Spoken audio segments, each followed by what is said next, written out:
एकलव्य सिद्ध हो गया, निष्ठा, भावना, भक्ति, प्रेम। तो शब्द कोई भी हो, जब आप उसको अंतःकरण में धारण कर लेते हैं तो आप सिद्ध हो जाते हैं और गुरु की भक्ति मिल जाती है। तो मेरा कहने का तात्पर्य इस मंत्र से यह है कि आप यहां जो विराजमान हैं, यहां से जब जाएं तो आप कुछ लेके जाएं, ये कुछ यहां से लेके जाएं। क्या लेके जाएं? आध्यात्मिक शक्तियां। क्या लेके जाएं? आध्यात्मिक शक्तियां। जैसे उसने ली एक शब्द, जो शब्द जिसको प्रिय लगे, जो शब्द जिसको कोई किसी को कोई शब्द प्रिय लग जाता है, किसी को कोई शब्द प्रिय लगता है, जो भी शब्द आपको प्रिय लगे, उस शब्द को यदि आपने धारण कर लिया तो आप सिद्ध हो जाएंगे।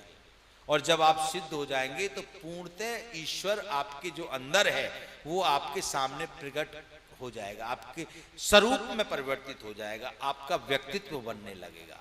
ये गुरु भक्ति है, ये सच्ची गुरु भक्ति है, ये सच्ची भगवान के प्रति भक्ति है। जैसे लोग भजन करते हैं, कई बार मैं इन लोगों से बोलता हूं, भजन का मतलब है भज मन। भजन का मतलब है भज मन। जिस चीज को मन आपका भजने लगे, जिस चीज में मन आपका जुड़ जाए, वो भजन है। आपका मन तो नहीं लग रहा, आप गा रहे हैं, कीर्तन कर रहे हैं, वो कर रहे हैं, उससे आपको कोई लाभ नहीं होगा। बहुत दिन कीर्तन करते हैं तो लाभ नहीं होगा। लाभ जब होगा एक घड़ी, आधी घड़ी, आदि से पुनः आद, आदि से भी आधी घड़ी, यदि आपने सच्चे मन से प्रभु को समर्पित होकर के स्मरण किया तो आपका कल्याण हो जाएगा। तो आप सबसे पहले मैंने जो बात बताई, ईश्वरीय शक्तियों का प्रभाव किसके ऊपर होता है? आप कहां थे? बोली सच्चिदानंद भगवान, मन के ऊपर होता है। इसलिए गोस्वामी जी ने लिखा, सरल सुपात्र शिष्य को फलता है गुरु ज्ञान।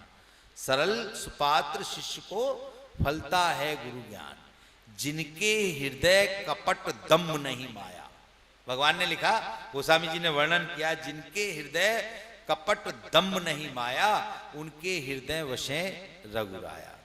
तो हृदय को स्वच्छ करके, कपट से रहित होकर के यदि हम भगवान का स्मरण करते हैं तो भगवान हमारे हृदय से प्रकट होते हैं। तो श्रावण मास की एक बात, आप भगवान शिव की पूजा बेलपत्र से करें, दूसरी बात गंगा जल से करें, और तीसरी बात मधु जरूर चढ़ाएं, शहद, उसको चढ़ाने से भगवान शंकर की शक्तियां आपको अवश्य प्राप्त होंगी।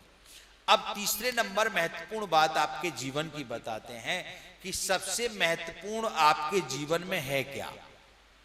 आप सब लोग यहाँ जुड़े हुए, बैठे हुए, आपका जीवन क्या है? क्या परिभाषा देंगे आप अपने जीवन की? जीवन है क्या? जीवन आपका स्वास्थ्य है।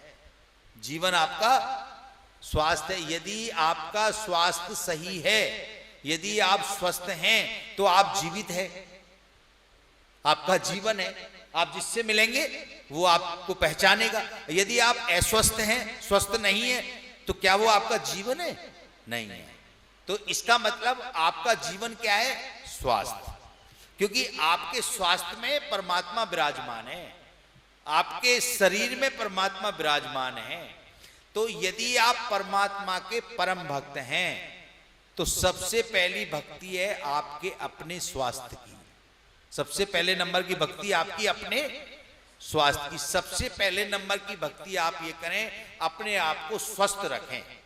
और स्वस्थ रखने के लिए आप अपनी सुविधा अनुसार जो भी पालन करने का विषय है उनको अपनी सुविधा अनुसार पालन करें।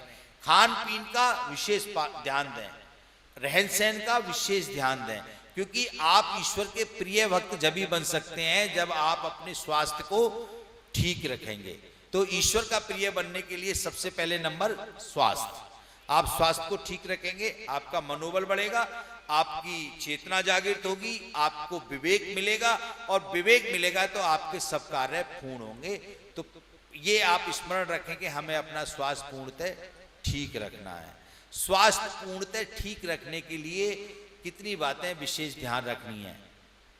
साइंस के हिसाब से डॉक्टर भी बैठे हैं और बहुत सारे ज्योतिषाचार्य, बहुत सारे साधु समाज सब बैठे। तीन बातें विशेष याद रखें। एक तो भोजन पदार्थ में आप कोशिश करें कि हम भोजन पदार्थ में तरल पदार्थ ज्यादा लें, तरल पदार्थ ज्यादा लें और हरी सब्जियां खाएं, उससे आपका स्वास्थ्य ठीक होगा।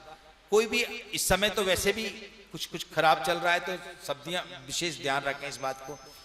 और विशेष रूप से मैं जोर देकर के ये बात कह रहा हूं कि 5 ज्ञानेंद्री, 5 कर्मेंद्री, मन और बुद्धि ये जीवन के महत्वपूर्ण पार्ट हैं। और जितनी भी बीमारी आपके अंदर जाती हैं उनमें 3 इंद्रियों का विशेष महत्व है, कान का, नाक का और गले का, और आंख का भी विशेष महत्व है। तो ये हिस्सा जो है वो आपका बहुत विशेष महत्वपूर्ण है। इस हिस्सा को आप स्वस्थ रहने के लिए नित्य प्रतिदिन क्या करें कि कोई वायरस आपके नजदीक ना आए। नित्य प्रतिदिन इतने हिस्सा को आप भाप लें। क्या लें? भाप लें, क्योंकि भाप के अंदर भगवान के किस चीज के अंदर? जल के अंदर पूर्णतः है ना, है वायु के अंदर पूर्णतः है ना, है आप भगवान वायु के अंदर पूर्णतः है। तो आप भाप लें। इस भाप लेने से आपकी ये ज्ञानेंद्री जो है ये सब ठीक रहेंगी, और जब सब ठीक रहेंगी तो आप पूर्णतः स्वस्थ रहेंगे, आपका मन स्वस्थ रहेगा और कोई वायरस आपके नजदीक नहीं आ सकता है। तो बोलिए सच्चिदानंद भगवान की